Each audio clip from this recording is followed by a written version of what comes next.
Ce garçon était si pauvre qu'il ne pouvait pas se permettre un vrai ballon de foot. Il ne pouvait s'entraîner qu'avec des mots. Plus tard, lui et ses amis ont confectionné un ballon de fortune avec de vieux vêtements et des chaussettes. La rue devant leur maison est devenue leur terrain de foot. Malgré ses maigres moyens, les compétences du garçon se sont améliorées à un rythme étonnant. Sa passion pour le foot surpassait tout le reste. Un jour, le garçon est monté sur le toit pour écouter la finale de la Coupe du Monde en direct à la radio. Mais le Brésil a perdu le match. En entendant le résultat, le jeune a pleuré amèrement. Il a juré à son père: un jour, je ramènerai personnellement le trophée de la Coupe du Monde au Brésil. Le lendemain, lui et ses amis ont rejoint un match de foot local. Sans chaussures adéquates, ils ont déchiré des draps pour en faire des maillots improvisés. Dès qu'ils sont entrés sur le terrain, leurs adversaires les ont moqués sans relâche. Pour sauver la face, ils ont récupéré de vieilles chaussures dans les poubelles. Mais elles étaient trop grandes et glissaient constamment. À la mi-temps, ils avaient encaissé 4 buts. Les moqueries sont devenues de plus en plus dures.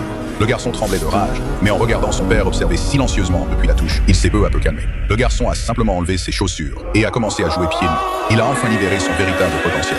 Il contrôlait le ballon avec ses pieds, driblait les défenseurs et envoyait un tir puissant dans le filet. En voyant cela, ses coéquipiers ont aussi enlevé leurs chaussures et toute l'équipe a joué pieds nus. Le garçon jouait avec un abandon total, marquant but après but. Bien qu'ils aient finalement perdu le match par un but, ils ont gagné le respect. Après le match, un vieux recruteur s'est approché du père du garçon et lui a remis un papier qui allait changer leur vie. Peu après, le garçon a rejoint le Santos Football Club, mais il n'y était pas heureux.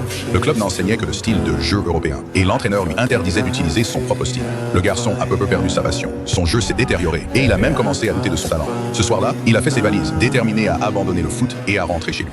Mais à la gare, il a rencontré à nouveau le recruteur. Le recruteur l'a regardé et lui a dit une seule phrase: la façon dont tu aimes jouer, c'est le vrai style brésilien dans le football. Ne l'abandonne pas, joue simplement avec audace. Le garçon est retourné dans l'équipe. Cette fois, il a refusé d'être contraint par qui que ce soit, insistant pour jouer à sa manière. Il a d'abord contrôlé le ballon avec précision, puis a contourné le défenseur, a sauté dans les airs et a exécuté un superbe coup de pied retourné qui a frappé le filet. Le stade a éclaté en applaudissements tonitruants et même l'entraîneur notoirement strict l'a félicité chaleureusement. Le garçon a retrouvé sa confiance et a commencé à jouer avec cœur. À seulement 17 ans, il a marqué 6 buts en Coupe du Monde, aidant finalement le Brésil à soulever le